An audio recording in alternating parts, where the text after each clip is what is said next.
This is We All Be News and Radio. Ron Hurd. Get up out of bed. Let's go. Let's go. Ron Hurd. That's the word. Get out of bed. Give me a jingle. My number 051. Get out of bed. Let's go. Don't be afraid. This is Herb Smith calling you. Herb Smith. All right, I know you're famous and all that kind of stuff, but let's go. Get out of bed. Welcome back, everybody, to another wonderful edition of the Artivist Presents We All Be News and Radio. I'm your host for the empowerment segment, Brother Ron, also known as R2, C2, H2, the Artivist. And thank you once again for tuning in. This is the last weekend of March Madness, but we're also dealing with everyday madness in the world today. And we're talking about some of that stuff today on We All Be Radio. Feel free, family, to join in the discussion. The call-in number, of course, is area code 646-652-4593. Once again, that's area code 646-652-4593. If you're scared to get on the air, we're about to open up the chat room so you could type in your comments, your questions, insights, whatever, and we might read it on the air. And without further ado, we got an important show today, as always. Today's topic is The Truth Will Set You Free, or The Truth Shall Set You Free. The Truth Shall Set You Free. We're doing a Frederick Jermaine Carter update. That was a young man who was found hanging in Greenwood, Mississippi, LaFleur County, back on December 3rd, 2010.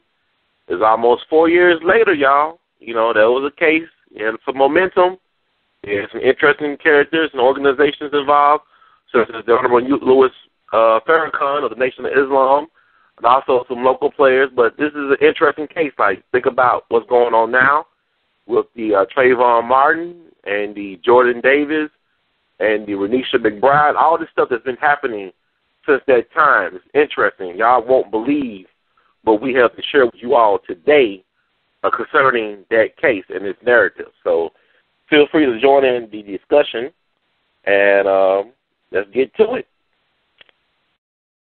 Without further ado, I can welcome a very special, humble sister, a true sister of the struggle, a daughter of the struggle, somebody who is very close to the Frederick Jermaine Carter, not only the case, but also the late person who is Frederick Jermaine Carter, none other than his aunt, Sister Shellia. How are you doing today?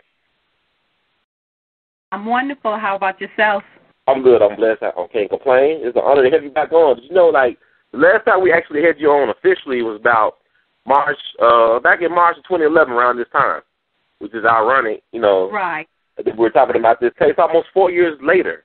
They found your son, a nephew hanging from a tree in a mostly white neighborhood in Greenwood.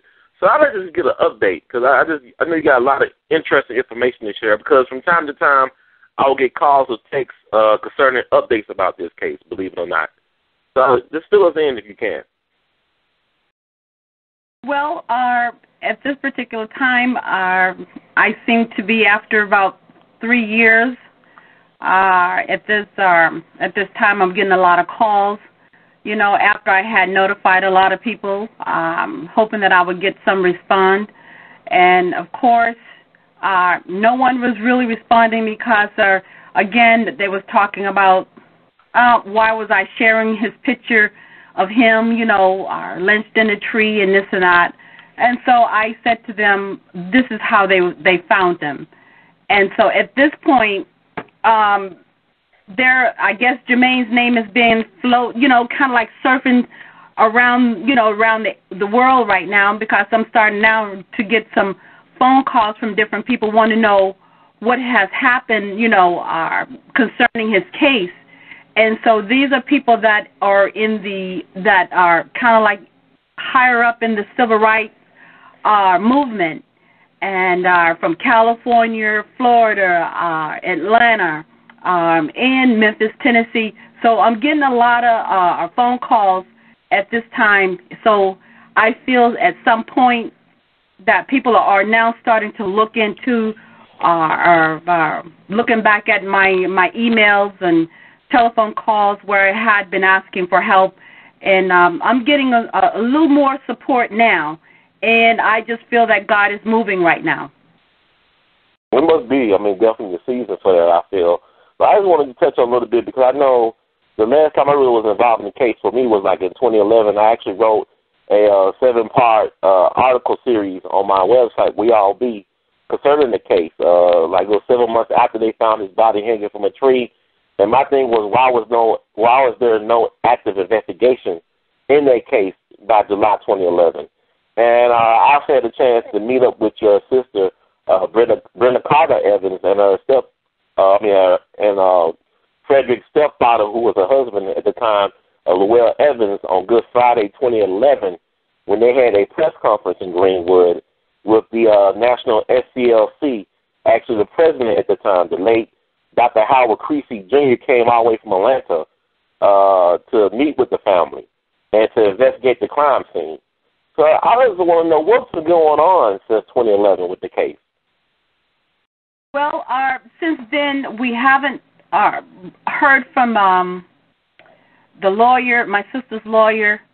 Again, you know how the lawyer, well, her lawyer at the time, you know, she kind of like instructed my sister not to speak to anyone or give out any information or, you know, or have the family to talk about Jermaine's case. So I think she wanted everyone to kind of cut all ties so that she can pretty much do what she wanted to do, and that is really nothing, because at this time we have not heard from her, and I'm sure a lot of other people don't know who she is and haven't heard from her. Her name is Valerie Hicks Poe, and again, she kind of cut me off from, she was kind of connecting with me in the very beginning until she saw that I wasn't playing the tune that she wanted to play, and so she had to cut me loose because she knew I wasn't going to go along with whatever thoughts that she had in mind. And so, well, she cut my sister off too, and so therefore my sister and I really didn't have a connection there. But I stayed in the mix of everything because I just had a funny feeling about this lawyer.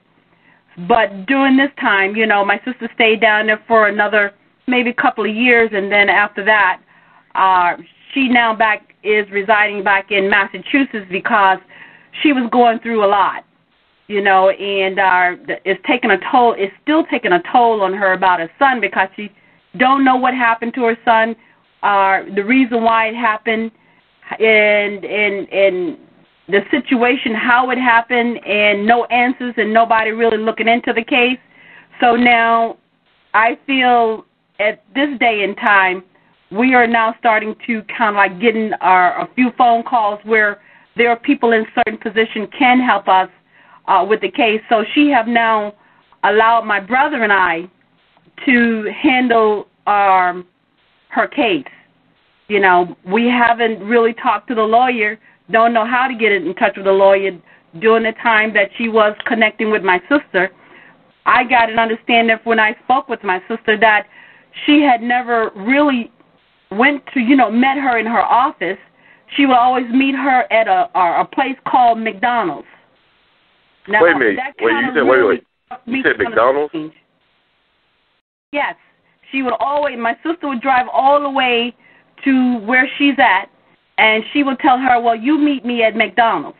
Now, if you got to meet me at McDonald's on a case as serious as this, you know, then something is going to go off in my head thinking, well, okay, well, this woman here, why am I meeting her at McDonald's? I would immediately cut her loose, and I would have got her straight, and I would have told her that something is seriously wrong. If I got to meet you, if I got to drive all this way to meet you to talk about my son's case in a place of McDonald's, a public place at that, you know, that to me would say that she is not legit or she's not real. There's something phony about her. So now, of course, we haven't heard anything about the case or her stepping out other than she has been, going around still collecting funds to support Jermaine's case. Now, if that's the case, well, then we haven't heard anything. So now what is she doing with funds? So now that's my question at this point. But right now, as far as Jermaine's case, I think things are starting to move, and there are someone I have in mind that I want to do a documentary on Jermaine, what happened to Jermaine. And I think if we keep things surfing in the air, the people will know that Jermaine's case is still much alive. I'm just not going to let that, I'm not. And people like yourself, I thank you for all that your support is, and that, you keeping up with the case, and that they are helping the family out with trying to, get to the problem, the source of this, his death. So I really thank you, and I take my hat off to you for your support, supporting me and my family concerning Jermaine, in his case. Oh, there's no problem, man. I'm just trying to find out the truth. I think it was unfortunate. This case did have a lot of momentum to it. It was kind of like, reminded me of the Kendrick Johnson case down in Valdosta, Georgia, where you had people rallying. But the thing about it was kind of strange. We mentioned Valerie Hicks Poe, the attorney for Brenda Carter Evans, the mother of Frederick Jermaine Carter. She actually met this lady, right, at the funeral, correct, of her son? Yeah, well, yeah. Let's put it like this here. She had met her before the funeral. Evidently, I don't know how she ended up, she ended up at my sister's door. Let's put it like this here. She showed up at my sister's door. I've never heard of her. My sister never heard of her. And I started doing some kind of like checking in up on her, because I said to my sister, I says, why did you just decide to choose her? Is it something that she said to you, or she sympathized with you because she had teenage kids? I says, did you do a background check on her? How many cases of like murder cases she's handled? And so she said she didn't do any research on her. I said, so you just chose her simply because she showed up and she's a female and she says she's an attorney. I said, well, to me, that's not enough for anybody to handle a case like this, And I says, and then on top of that, when I start talking to my sister about certain things and start digging into it, then all of a sudden, well, of course, she didn't want me in the forefront helping my sister out. She wanted me cut out of the picture because she knew that I was a little more knowledgeable about what was going on and what she was trying to do. And I didn't go along with it. So my sister, she didn't want me to talk to her lawyer anymore. So my thing was that then I didn't talk to her lawyer anymore. I started talking to the people, because the people was the one that was still asking questions, and they was puzzled why these things was happening. So now my sister has truly opened her eyes up. She see things for what they are, and she have acknowledged the fact that her lawyer has not done anything for her, and that indeed she did cut. The lawyer wanted her to cut off from the family, and the people was outreaching to her by telling her that they would hurt her case. In fact, if we're going to try to get this case to be known, we need to stand out and reach out to people that are supporting, because that's the only way we're going to get results. But if you're trying to keep things under hush-hush, well, then how are you supposed to support, how are people supposed to support you in what your cause is?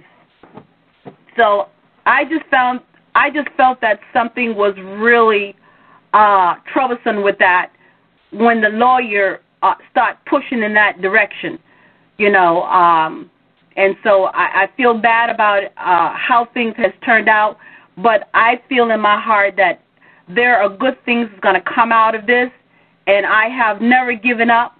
I just realized some things, it comes at a standstill in order for some things to surface right back to the top. But we know that what's going on in this life is not going to stop. It didn't stop at Jermaine, and every time you turn on the news or whatever, you're reading about some child has been killed innocent child has been killed for absolutely no reason at the hand of people don't like you. So we're going to keep moving on.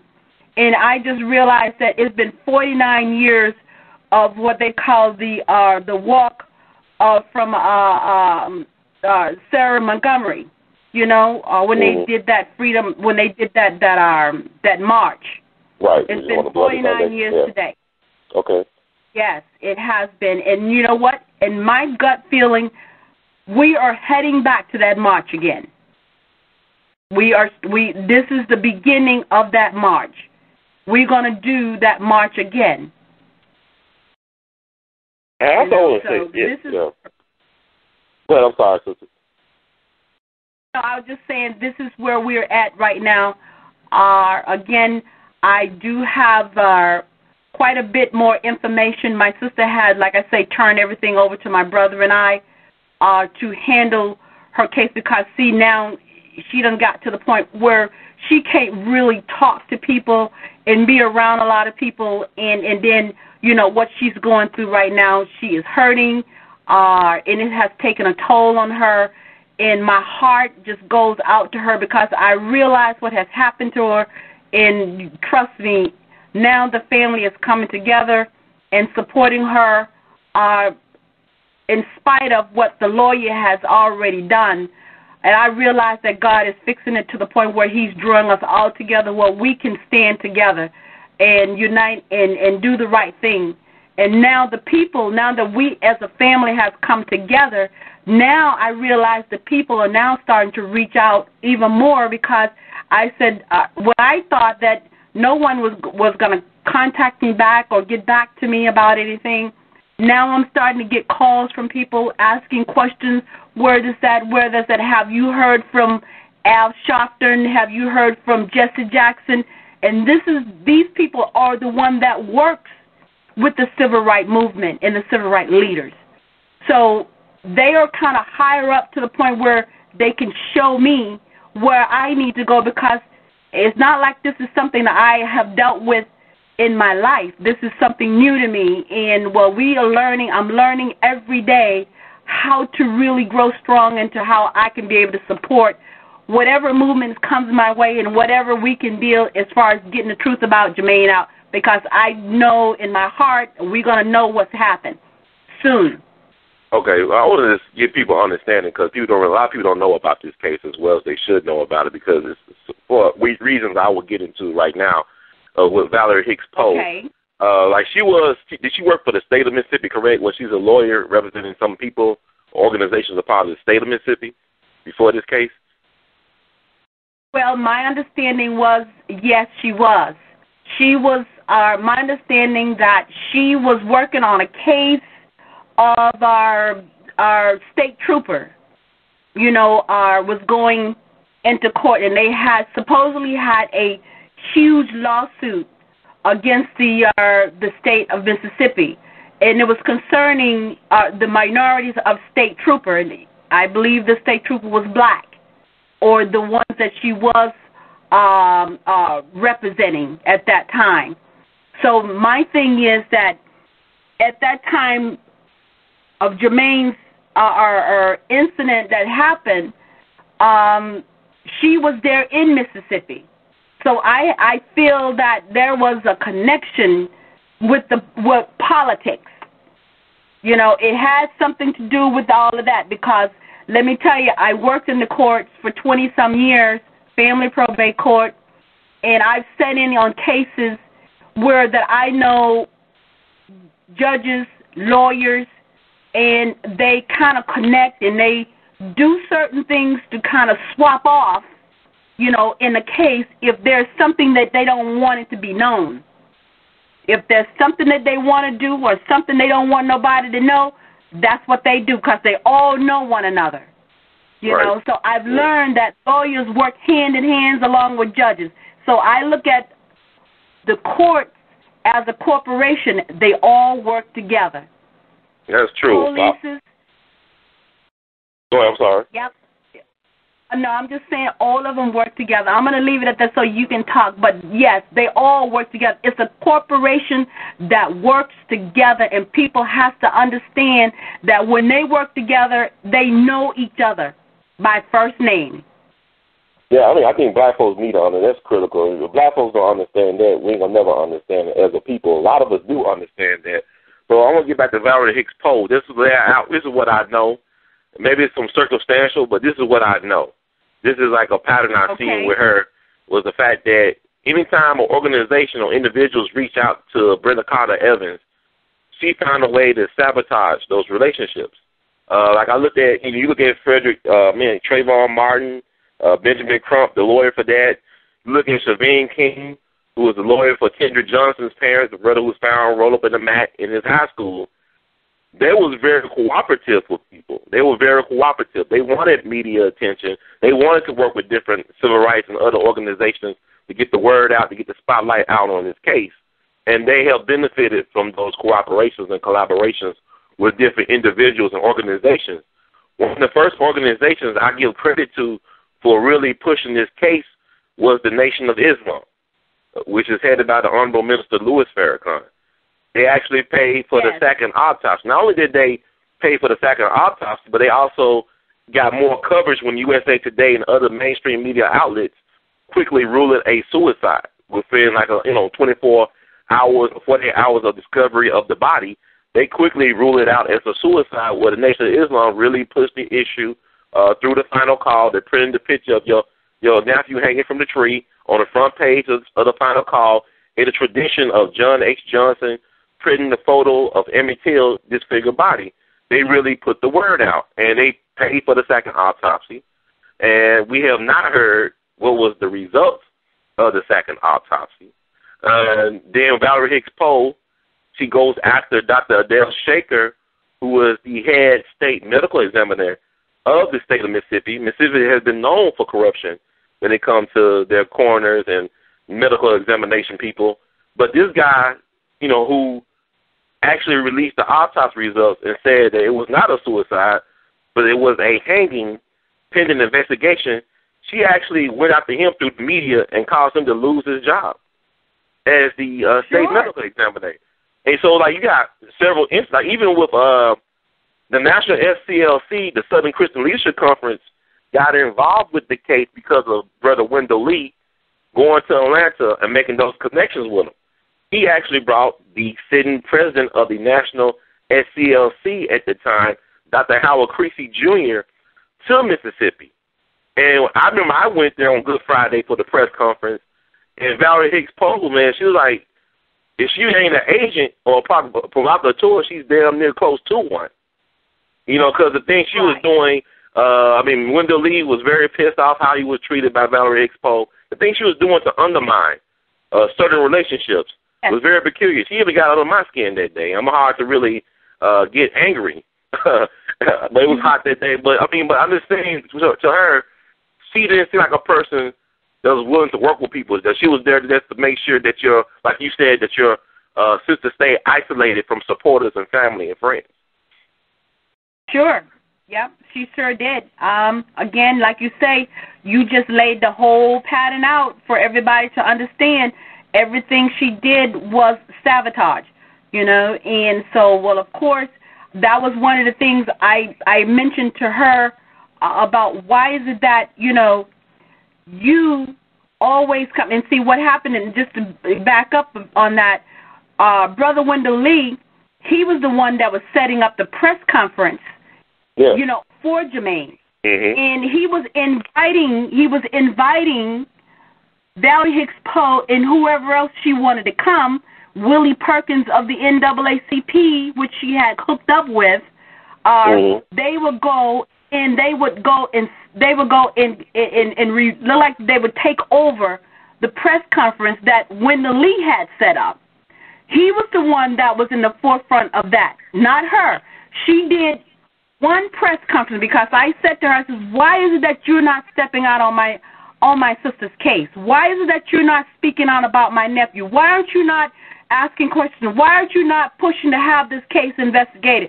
And so when I started talking to her, speaking to her like that, all of a sudden she did a press conference in Jackson, Mississippi. Right. But what did she do? What did she say?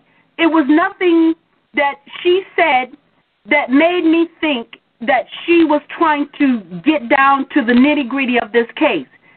And that was the last time I actually heard from her.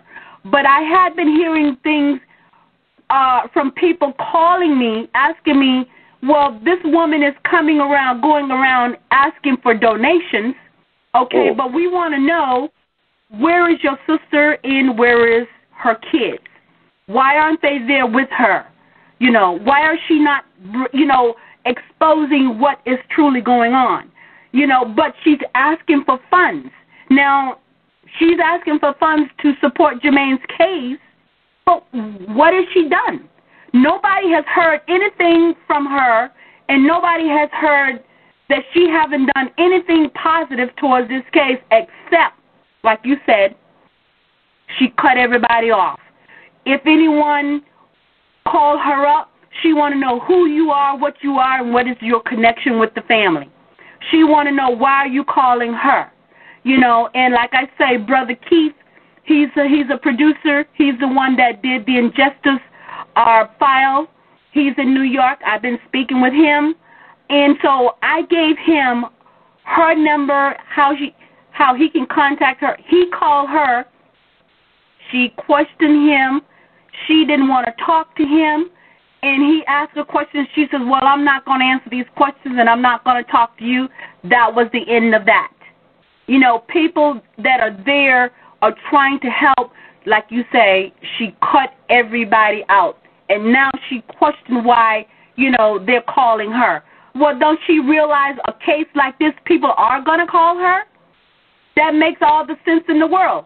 To me, I say this, the woman ain't got much sense, she's a lawyer, but she don't have any sense. And I feel as though that she is not a professional enough to handle this case. She's not a wise woman whatsoever. That's the way I see it, and I feel that she have sold this case out. And I feel it in my gut. She have every sense of the word have shown people by her actions. So now here we are. And when people question, well, why don't you do this and what? We have gone. I even called the FBI in Washington, D.C. The man slammed the phone on my ear. Don't call here no more. Call your FBI in Pennsylvania. I said, well, this case, Pennsylvania, has nothing to do with that case. I said, I want to know why this case has not been investigated. And when I started, he said, well, what case are you talking about? And when I told him who it was, he immediately, he got belligerent on the phone. And he started cursing, and he hung up. This is at the FBI department in Washington, D.C. It does surprise me. They don't. I mean, look who their boss was for years. J. Edgar Hoover. That's where they learned that crap from. So. Sure. And then he tried to move it on to somewhere else. He tried to put out, well, call your representative or call the FBI's in Pennsylvania. I said, what Pennsylvania got to do with the case? He wasn't found lynched in Pennsylvania. And he just pretty much didn't say no more. He hung the phone up. Let's put it like this: he slammed the phone in my ear. So when people are trying to depend on the law, let me tell you, you're not going to get your answers. I don't care what you do. You can't even call the cops anymore to come to your house because you just may not end up, surviving through this whole thing when they leave here, or they're going to take you on down and lock you up. You just can't. You want to believe in the law, but how can you believe in the law when you got these racist cops are working together on the police force, wearing uniform? They go into the service. I don't care if it's the Army, the Marines, or whatever. They go in the service to get keyed up, to come back out, and they join these places in positions, and then they're mistreating people because they run in groves. So they run in packs. Yeah, definitely. It's a wolf pack thing, a wolf pack mentality. But I want to get back into this case. I mean, I think it's interesting. What have you seen the second autopsy results? Do you know what the second autopsy results are? Yes, I have. My family and I are about a year ago, it hasn't been a year. We had the meeting. My family, we all came together. My sister, she had the information. Well, of course, yeah, I read everything, and yes, she does have the autopsies. And that's how I know that Jermaine did not lynch himself.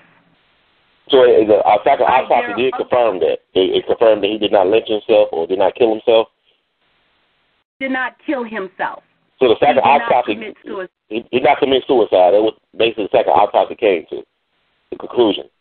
Right. The autopsy, I can't go into depth with you on that, because one thing we got to do is we trying to organize. We're trying to come together and organize so that we can handle this in a professional manner. Well, actually, this though. My thing is this though. If this what we was waiting on, it was like we could have had this back in 2011 instead of like her going after the state medical examiner or Dr. Adele Shaker. He said that it was a hanging pending investigation. We should have had this information in hand back in 2011 to mobilize people back then. To really, it could have been a different story today. Yes, that would have definitely, helped a whole lot, but they want to leave people in suspense, and that's what I believe that was the hand that the lawyer was dealing with. She just dealt what she wanted people to know about. And, well, of course, she knew that one thing that people wanted to know about, she put it on a lock and key. That's what she did. And she's still using that today to get what she wants. So she's basically collecting money on this case, right? Oh, yeah, but the one thing about it... Okay. Oh, yeah. But see, the thing is that now it's no longer under lock and key for me, because now the family knows about it. We all know about it. So now she can't lie to me about anything. That's why I say that it's going to be an ongoing thing, and trust me, when we get things in order, you will continue, hopefully, on your show, on your radio show, that this will definitely, people will know about it, because I feel that there's a lot of stuff right now about ready to hit the fan.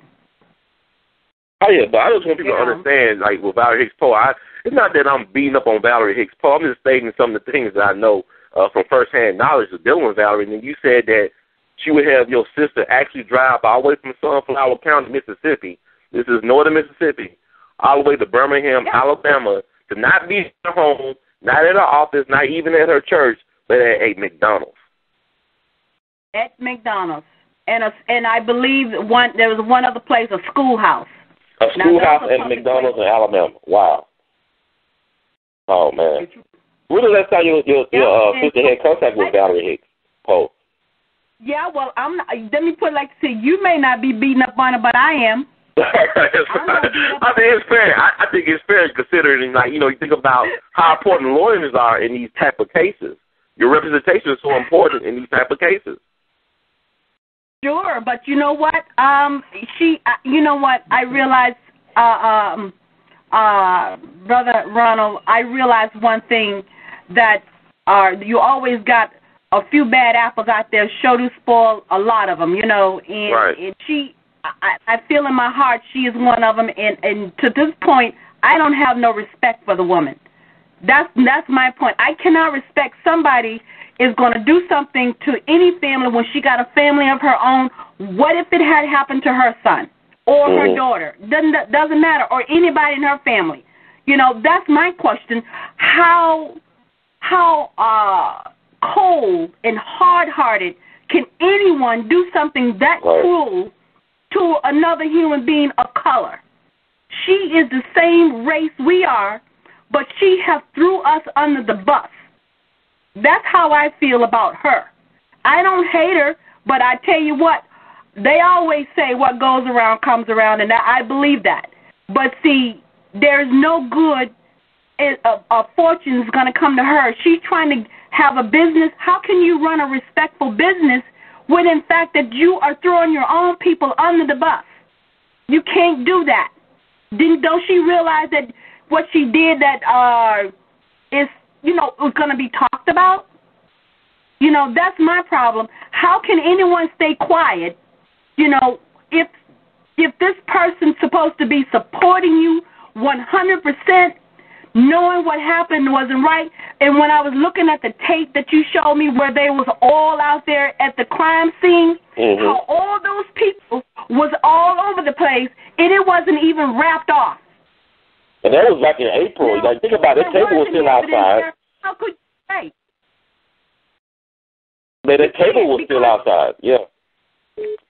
Yeah, they showed the table where he's supposed to have stood on. And that's December. That's April, right? Think about it. That's April. It said he jumped off that table to kill himself.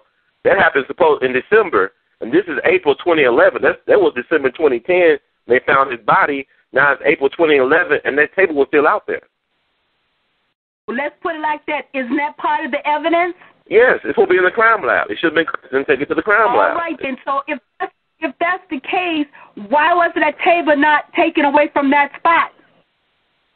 And if anybody had any other footprints around there, they wouldn't have never found them, because look at all those people. Even she was walking around out there among all those people. Yeah, she was kind of coughing. Yeah. So well, I'm sorry. To me, yeah, you just showing your face, but showing your face for what? Just to say you were there? But look at the crime scene. Look at all those people that are walking around the crime scene, and the table they say he's. So that's why I know that this woman don't know what she's doing. And she's just as dumb as all outdoors. She thinks she's smart, but she's not that smart. Because people that have common sense, if they see the video that you are showing on Facebook and everywhere, is even on our YouTube, if they watch that video, everybody got questions about that. They know that was wrong. And also, pointing over here, pointing over there. But then she don't go out there and investigate herself, because you know why? She was afraid to go out there by herself, too. I mean, it was very scary, even in the middle of the day. Urban area.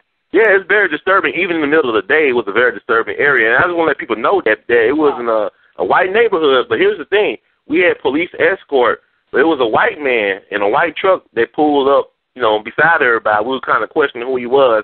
There's a dog kennel back there. There's a dog pound back there with at least 20 or 30 dogs that he was feeding. And, people got to understand that the coroner of the county, I forget her name. I think it's Deborah Thomas. I'm not sure. I don't think it's Deborah Thomas, but I don't know. She said in a newspaper that Frederick, your nephew, was dead for at least 24 or 48 hours. He was at least, hanging from that spot. But State Senator David Jordan said that when people walk back there, there's a lot of traffic that comes through there. It's right by the neighborhood. It's right by the neighborhood. They said around 8, so nobody didn't see nobody hanging from a tree. It wasn't until afternoon, like around 12:30, that they found a body hanging from a tree. And that's a very active area. That's not like an isolated area, as people may think. That's a very active area near a neighborhood with a dog pound nearby. But then Senator Jordan did say that 2 black guys was feeding the dogs back there that morning. They didn't see nobody. They didn't see anything, right? But the coroner said he'd been dead for at least a day or 2 days. Oh, yeah. It's very visible from where that dog pound was in that tree, in that wide open field. People would have seen. So now the 2 black guys that was back there feeding the dogs, they said they didn't see a body up there. But around noontime, all of a sudden, there's this body hanging up in a tree. Right. So now between the time those 2 black guys seen it and then the time they found his body at noon, around noontime, hanging up in a tree, well, then my thing was I didn't hear where this woman had even went to go interview these guys. Right. Yeah, there was with some white guys there, but then the bottom line is they was there to make sure that they wasn't interviewing nobody else. Trust me, they wasn't. And they was there every time they showed up. That white truck was there. My sister and her husband went back out there where Jermaine was lynched at by themselves. And as soon as they walked up on that piece of land where Jermaine was lynched at, that truck, that same white truck with 3 white guys in it, came out, ran up on them, and they was getting out of the trucks coming towards her, okay? And my sister said she had her arm folded, and she had a cell phone in her hand. And when they pulled out, well, of course, they started walking towards it, and so she started walking back towards them, And then they didn't know what she had in her hand. All they said, well, what are you doing? Oh, this is private property. Who are you? Well, the thing was, okay, she said, well, I'm the mother of the son that they found lynched on this tree. And then they didn't say anything, to her. She says that she started walking towards them with her arm folded, and they ran back to their truck, and they got out of there. And they didn't bother her no more. Well, I want to ask you this, too. I know we wrapped. Well, I'm sorry. That white truck, that white truck, them two black guys, okay, Senator Jordan and all of them. Well, then let's put it like this here. I didn't hear Mrs. Valerie Hicks Poe talk about any of the investigation, or if she looked into anything or had anybody to investigate or whatever. I didn't hear nothing about that. Now, if she done anything of the such, well, then let's put it like this here. What happened? Did she get spooked? Well, I want to ask this question. This is a question I want to ask this question because I'm really concerned about this part. Llewellyn Evans, the stepfather, her husband, your sister's husband. I know I met him that first time on Good Friday, 2011. And, it's the type of dude that seems suspicious to me because he's one of the last people that we know of to see your nephew alive. I mean, they was on a painting job. And it's like he wasn't that concerned from what I get when he came up missing. But here's the thing, though. When I tried to make even some small talk with him, he didn't want to talk to me. He said, well, ask the lawyer. If I asked him how the weather was to him, he'd probably tell me, well, ask Valerie, But the thing about it is I don't think he ever really been questioned in this whole case about, anything relating to what happened to his stepson. Not in a real way to me. I doubt there was really a real investigation done into this case, it seems like. But what is your take on Llewellyn? Do you have any information to share with us concerning him? Well, let's put it like this here. Llewellyn was the last person to have been with Jermaine and the last person who had seen Jermaine as far as from the Carter family and the Carter Evans family. Well, yeah, Jermaine is supposed to have been helping him painting houses on that day, not the day that he was found lynched, but the day before. Evidently, the thing is very puzzling because he had told a couple of stories. And well, of course, they didn't add up, and it was just something very puzzling about that. And I just feel that he knows more than he's letting people to know what really happened to Jermaine. He's hiding something, he's covering his behind about something he done, and it wasn't very nice, And so sometimes our own people, let me put it like this, there's good and bad in everybody. But I feel that my brother-in-law knows much more of this story than led to believe, because I feel that, and I know for a fact that there's things have happened concerning him. And, well, of course, that's why he wanted to have hands on this case. And, people do crazy stuff to set someone up for things to happen. And that's how I feel that he knows a lot more to this story than anybody had let on. And no, he has not been, he's been asked a few questions. He didn't put the rope around his neck, but I think he left him there at this particular house where he knows that these things happen to young black men, okay? So to cover up something else that has happened. And that's why I say he knows a lot more than let on. I mean, what type of relationship did they have? Was it, a good relationship, or was it, mixed? What was the relationship like? Well, the relationship wasn't a great one between him and my nephew, because see, Jermaine's mother he was the oldest son, and she had two other kids. Well, of course, she was single. Jermaine wasn't used to having somebody else around as a male in the house. Okay, and so my sister used to always tell him, "You the man of the house. You the one that's gonna protect us.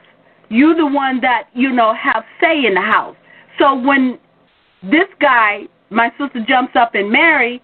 Well, let's put it like this here. I think she only knew him for 6 months before she married him, justice of the peace. But my problem is that I feel that she didn't know anything about him, but there are people had said some things about him, and I don't know if she listened or she heard, but she didn't, she didn't take heed to what was said, and so she went ahead on and married this guy. Well, of course, Jermaine and him then set horses in. At first, he liked him. It was fine. He did not, disconnect himself from him from the get-go. He had a connection with him, but then I would say, there's some time that went on down the line that his stepfather was interested in young boys. Wait a minute. Okay. So were you telling me that L.L. is allegedly a pedophile? He had sexual relations with young boys? What are you saying? That's what I'm saying. And people, so did he abuse Frederick in that way? Yes, he did. He did. You understand what I'm saying? Yes, ma'am. Yes, he did. And I had been warning my sister to keep an eye on her. The one thing I always did, I had warned my sister to keep an eye on her kids because I knew how the South was. I was born and raised there. I saw a lot. Now, the bottom line is that when she took her kids down, I didn't think that what these things was going on and what was happening. See, it started from her household. But the bottom line is that did he realize what he had done, and then now he's going to try to cover it up? And so then my sister didn't know, but my nephew knew because I was still living in Massachusetts, and every day he would come to my job. He would sit in my cubicle practically all day long, just talking to me, and I would always say, Jermaine, is everything okay? Are you all right? And then sometimes I felt that he wanted to come out and tell me, but that it just couldn't bring it out. He couldn't bring it out. So my thing is that I knew right then and there that something had happened to him, and so if Jermaine was going through some problems, it's because it was brought up on him. And then on top of that, he did not want his mother to know what had happened to him. Okay? So now, what's going on now, Jermaine started kind of like, acting a little weird. He wouldn't stay home. Why would he not stay home? He was more wandering the streets. And when a kid has been devastated, taking something from him and making him less of a person, what else would a kid do?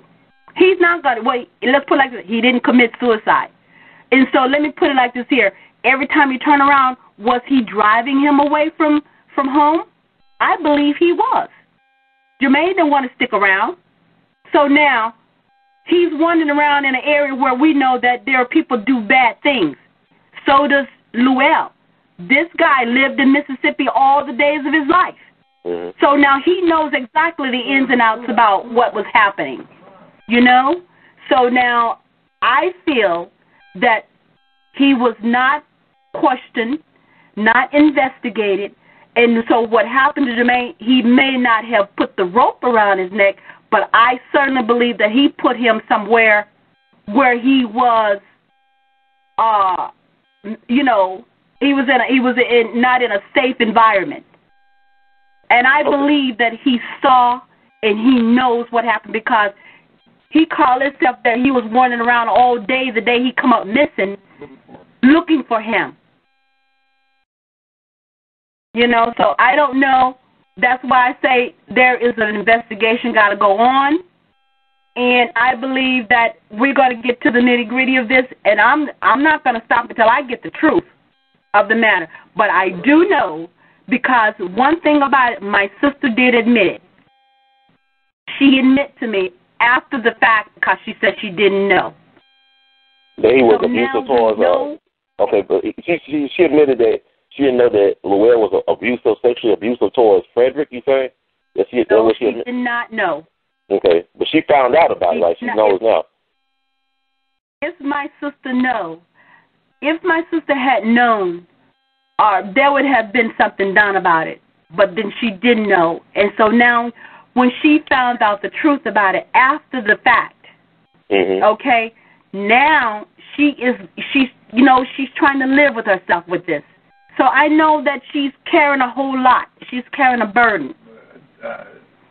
Yeah, we're coming. Well, we're coming close. I know there's some people that want to get in on this conversation, but we're we're winding down. But I know you said you're going to stay on for the next hour, right?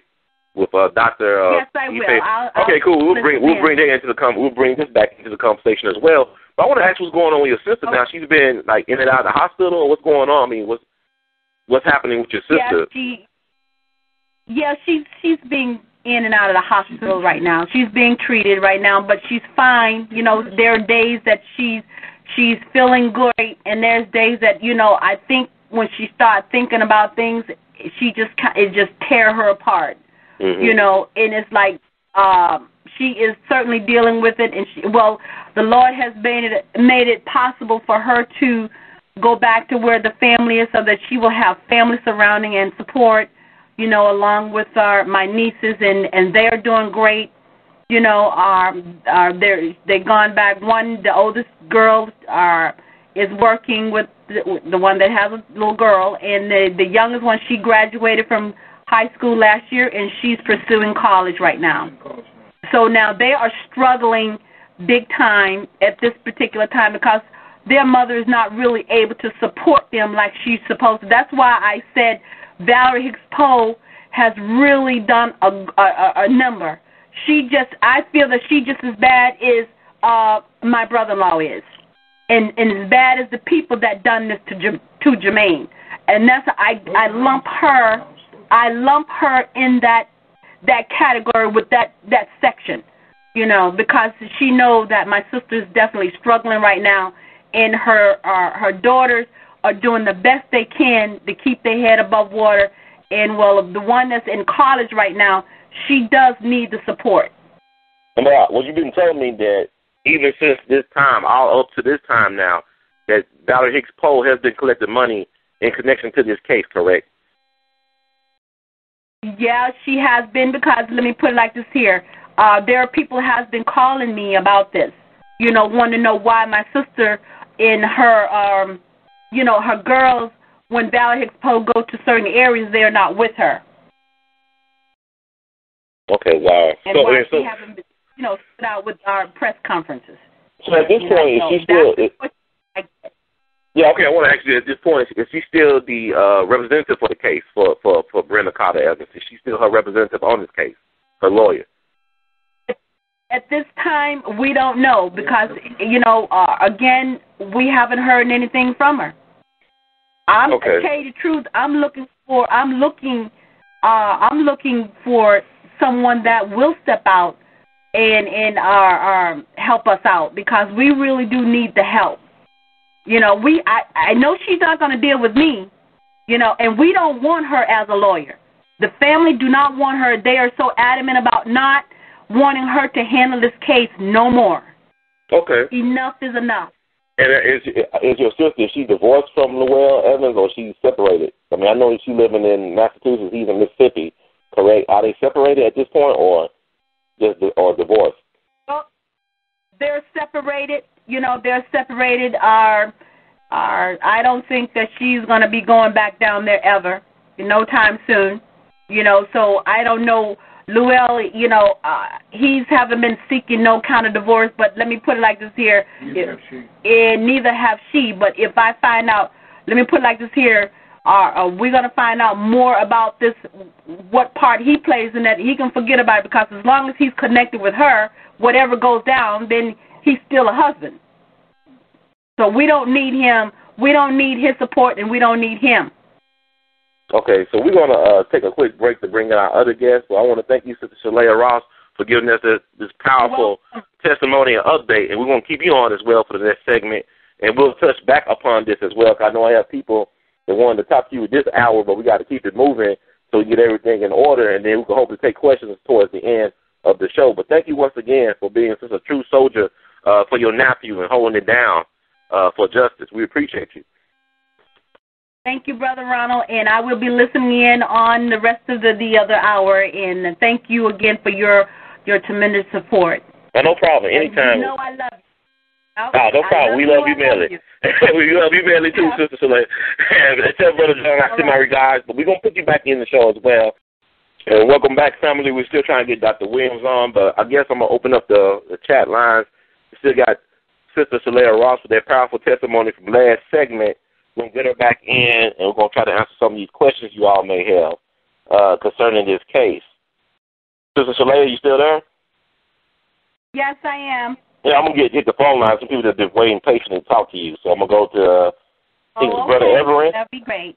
Brother Everett, are you on? Are you there? Yes, I'm here. How you doing today, sir? Thanks for calling in. Yeah, I would have to say, in regards to the system, what she addressed about the lawyers and stuff, I mean, it's obvious. I should really understand that even during these civil rights eras and what we want to call it, and I don't really keep following it because I know at the end of it, it's a game. People still fall behind, but we don't understand how the game works. Right. Even with people who ordain lawyers, now I can't say all lawyers are bad because I had to look at the system, even the judicial system as a whole, that at times it cannot be trusted, especially if a lot of us are putting ourselves in their midst, in their crutches, because we don't control that.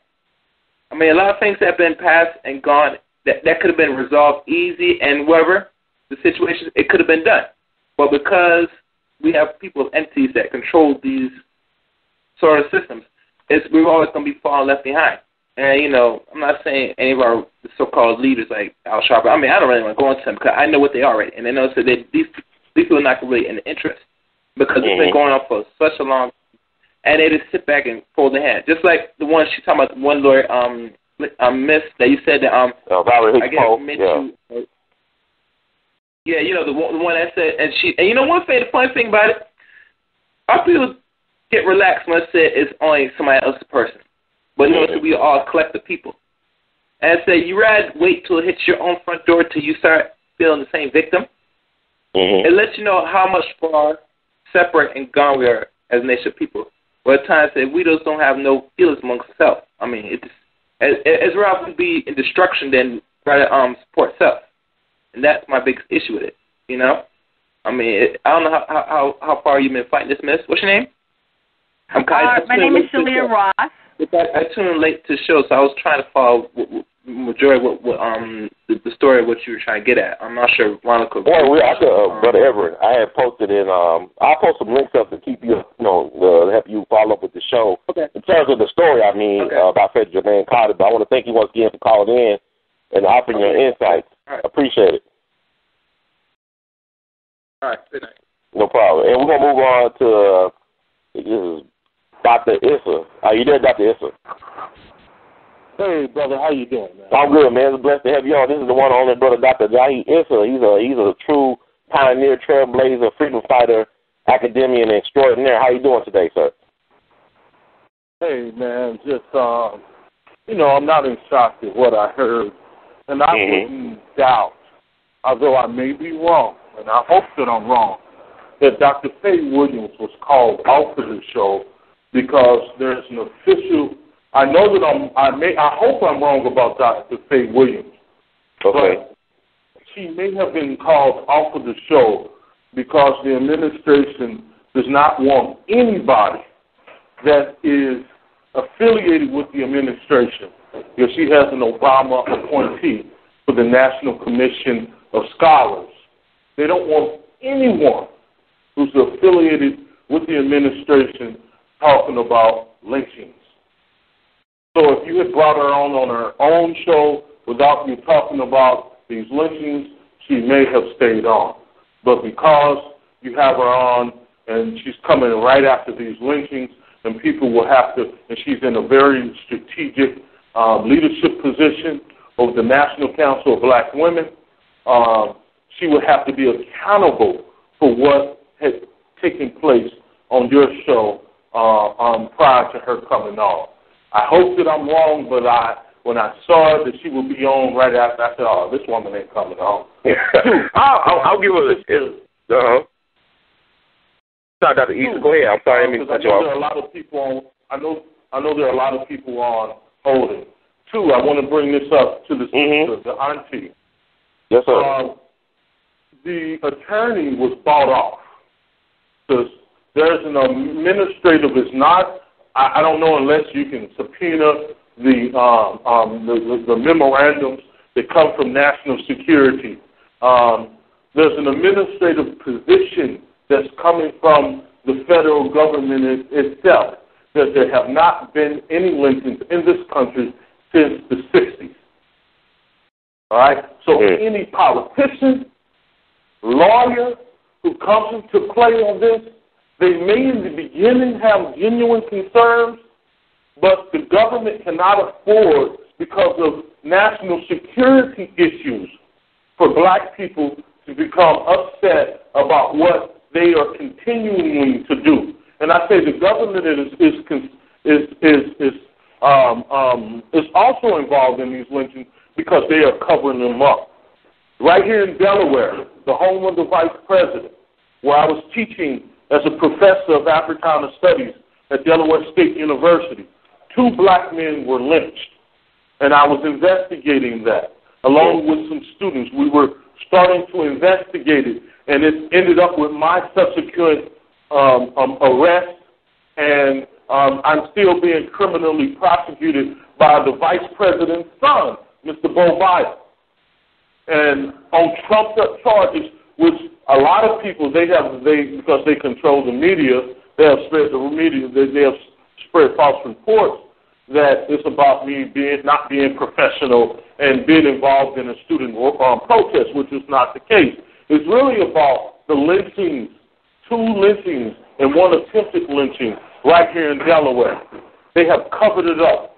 So, sister, no black politician is going to get involved. We even recorded a U.S. senator named Christopher Coons, who came out against an attorney, an NAACP attorney, who was up for the White House, who was up for the Justice Department Office of Civil Rights. He was denied because several Democrats went against President Obama and voted and sided with the Republicans not to bring this brother in because he had represented Mumia. He had represented Mumia at one point. Right? And this same senator, we have him recorded. Someone recorded him talking about the lynching. Well, Dr. Issa, I want to just interrupt. Go ahead. It's important to know that this is a federal cover-up. You're not going to get any reprisal from the government. You have to organize your community. You're going to have to sue these people yourself. You're going to have to study law. I know you can't do it all, but you're going to have to get help from the community and within your family. Start studying civil law. That's what I had to do. All right? Nobody is going to help you. They're not going to help you. They've been bought off. I'm sorry. Go ahead, brother. Well, Dr. I didn't mean to interrupt. I felt like I got Dr. Ife Williams to come on. This is the president of the National Congress of Black Women. As unhealthy sister on. She's a brilliant sister. When the words of that other Washingtonian, Duke Ellington, truly beyond category. I can't really begin to introduce her, but she's just phenomenal. And Dr. Faye Williams, are you there? Dr. E. Faye Williams, Esquire, are you there? Oh, I am blessed and highly favored, and thank you for all of that. I mean, it's an honor. I don't know how to really properly introduce you correctly, but I'm sorry you were just getting into it. So this is Dr. Jahi Issa, who's a very brilliant man, a brilliant scholar, researcher, a true civil rights activist, human rights activist. And we had our first segment of the show, we're dealing with this hanging case. I don't know if you ever heard of it, Dr. Williams, Frederick Jermaine Carter. This young black man was found hanging back in Mississippi on December 3rd, 2010. Yes, Well, I got his aunt on the phone. She was the first positive show. Sister Shellia Ross, are you still there? Yes, I am. Hello, my sister. How are you? I'm fine. How are you? Blessed and highly favored. Thank you. It's a pleasure to be able to share this moment on Brother Herb's station. And I have heard about you, so nothing but good things. Well, I was going to say only the good stuff was true anyway. You see, I'm a D. Gregory disciple, so there's only good that one could find about me. Oh, definitely. And so we're going to touch upon the case and before the end of the hour. So I want to just wrap it up. I'm just honored to have you on the show. It's really made my day. But I just want to make sure I touch in with Sister Shellia Ross. Okay. Sister Ross, you there? Well, thank you for having me, and I need to jump off here if I can. Oh, you could definitely. Okay, I just want to you give a quick advice to her about what she should do in terms from a legal point of view to help push this case forward, like with her nephew. But what advice can you give her right quick, if you don't mind? Okay. Well, is she a relative or what? She's the aunt, and she's the aunt. Yeah. I would think that she should call me on my office number is 202-678-6788, 202-678-6788. But I would say the number one thing is not to give up, not to think that nobody will help you. It may be that I can only give you advice, of someone else who can help you even more than I can, but I'll be happy to discuss the case with her. Okay, so, sister, do call me, and we can talk about it. Give me a little more detail. And I thank you and appreciate you for being concerned about cases like that, because some people just decide it's not going to do any good, therefore they don't even try to do anything about it.